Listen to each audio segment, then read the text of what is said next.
I was enchanted by small-town England. The calm, rolling landscapes were captivating, and thousands of years of history were layered on top of one another in cobbled streets, churches, and taverns. From the World Heritage City of Bath to the oldest medieval street in Europe and the mystical lore of the Glastonbury tour, during my time here, I felt like I was walking through a mosaic of human stories woven from throughout time. My name is Emily, and you're watching the story of a life unfolding. Last year, I left my government job, and now I'm documenting the process of finding myself again. Like and subscribe to come along with me on this magical journey.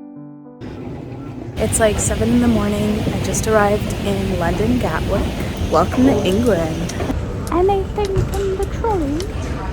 I'm on my way to get the bus to Bath, and I don't know where I'm going. Buses.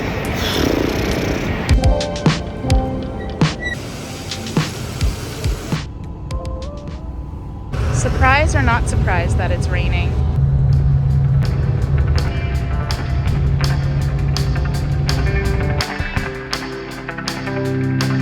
Anybody to London Road?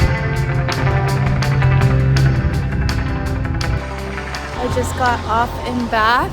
I'm in the hostel now, and all my stuff got wet. I really got caught in the rain on the way here. That's just kind of what you get in sunny Bath, as the hostel owner said. I put all my stuff out to dry, and now I'm gonna explore. I'm in Europe!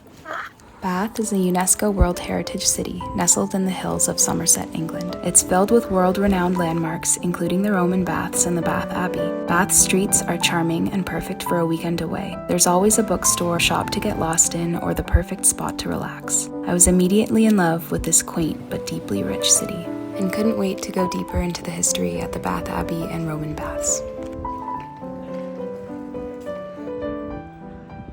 After walking the city, the first stop is now the Glastonbury Abbey. This abbey here is over 1,000 years old. It goes all the way back to the Saxons, like 676. There's like this whole timeline here, which is kind of wild.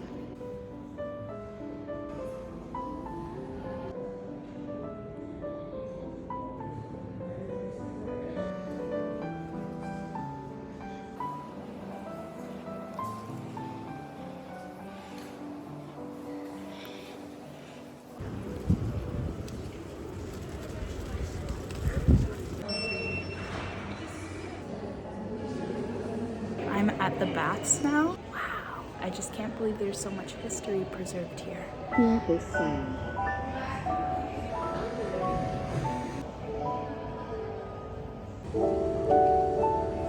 So this is kind of funny, but it actually smells amazing in here. Like the water smells like a hot spring.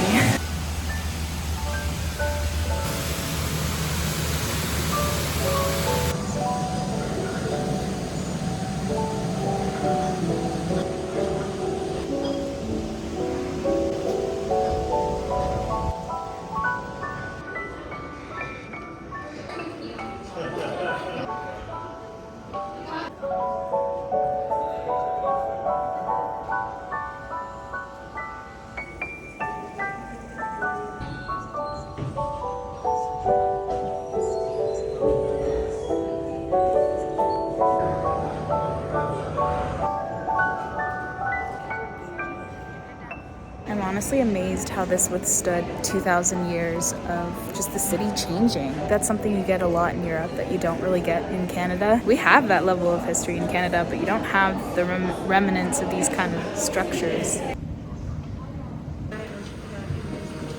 So I left the baths. I'm pretty hungry.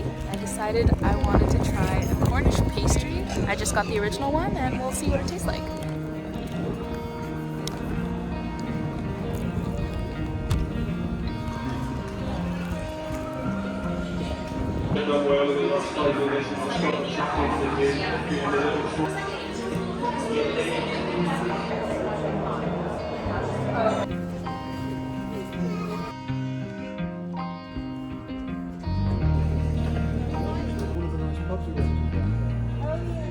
I ended up walking past one of the thermal spas, and that's going to be the last thing I do today. But you can't bring your phone in, so I'll have to tell you more about that later. You're supposed to use your spa voice, whatever that means. Oh my god. I'm all packed up and ready to go for day 2. I'm glad to be going. This place is kind of gross. It's not that different than most hostels, but it's still a hostel. I wanted to tell you specifically that I just had a conversation with the cleaning staff here, and she was in Myanmar, and that's how she ended up here, is she escaped Myanmar. And for those of you that don't know, there was a genocide going on there, and I don't know, it's just a reminder once again of the world doesn't really work in isolation, and that things happening on the other side of the world come here too, through refugees, through immigrants, through people. That's how my family ended up in Canada 2 generations ago, was war. So today I am thankful for peace, I'm thankful I'm alive, and I hope her family is safe now, even though some of them still aren't. I don't really know how to get to Glastonbury because I didn't look up the bus schedule. I'm just about to leave my hostel. I guess you'll see where we go as we go.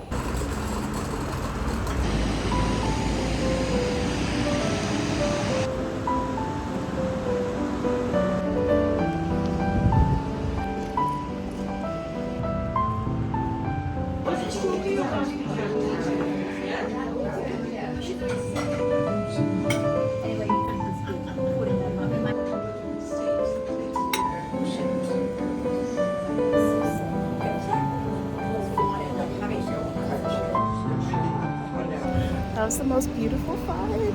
There weren't any window seats left, and the last window seat in the cafe a local woman gave me because she said she was born here and I should have it instead, which was so nice.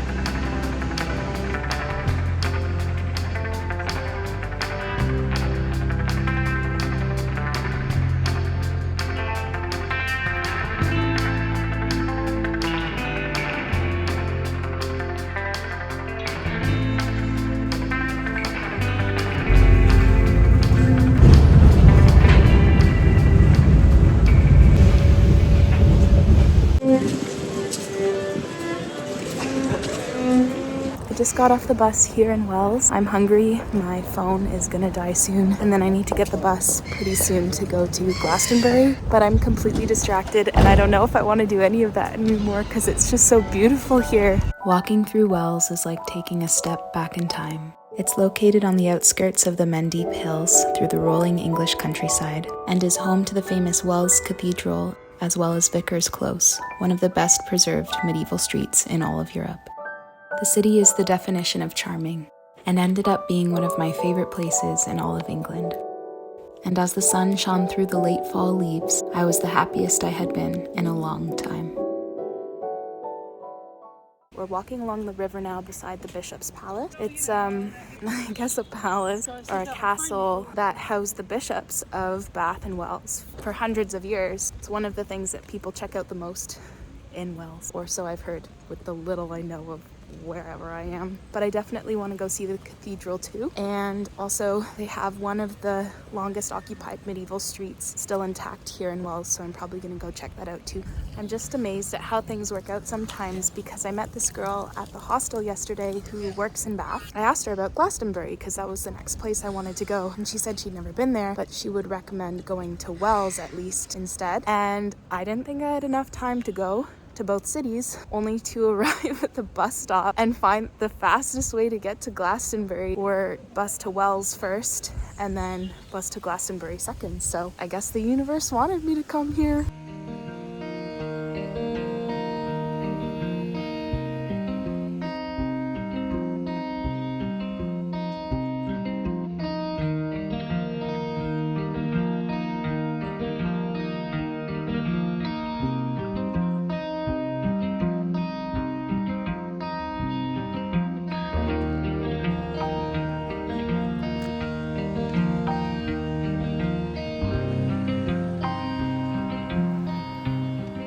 So I'm back in the main part of the city now. I still have some places to explore. I ended up getting flapjacks, which I now know is not pancakes. It's kind of like an oat bar that's very common from this area of England. I still want to check out the cathedral, so I think I'm going to do that.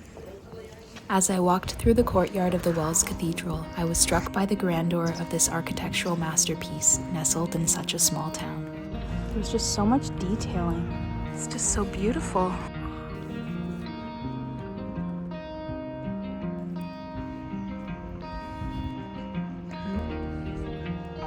The cathedral is a perfect example of Gothic architecture, and construction dates back to the 1200s after replacing an older church from the 700s on the same site. There are several features of the cathedral that make it quite famous, including the Wells Cathedral choir that still practices and performs on site, and the Wells clock, which I was really surprised to find out is one of the oldest surviving mechanical clocks in the entire world.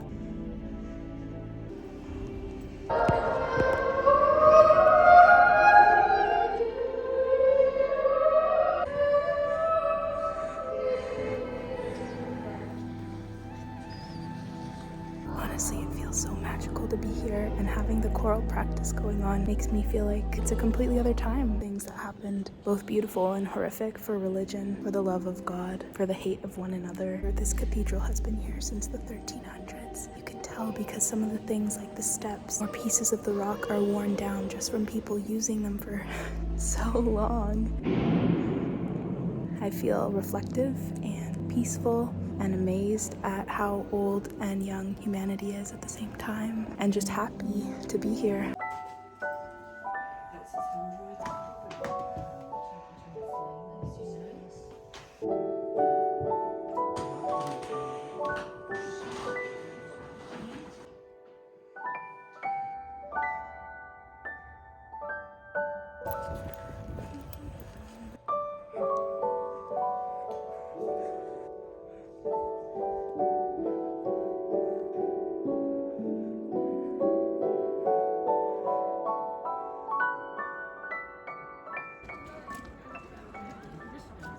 All of these houses were built in the medieval times, like in the 13 or 1400s, to house all the people who work for the cathedral, and they still do just that. 700 years later, let's say, all the houses here are for the people who sing in the cathedral choir or work for the cathedral. What?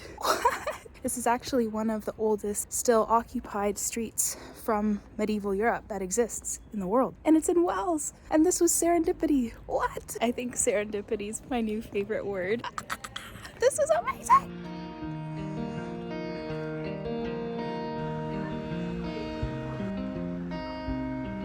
Another. Really? They're capsules. And they got this from China. China have got,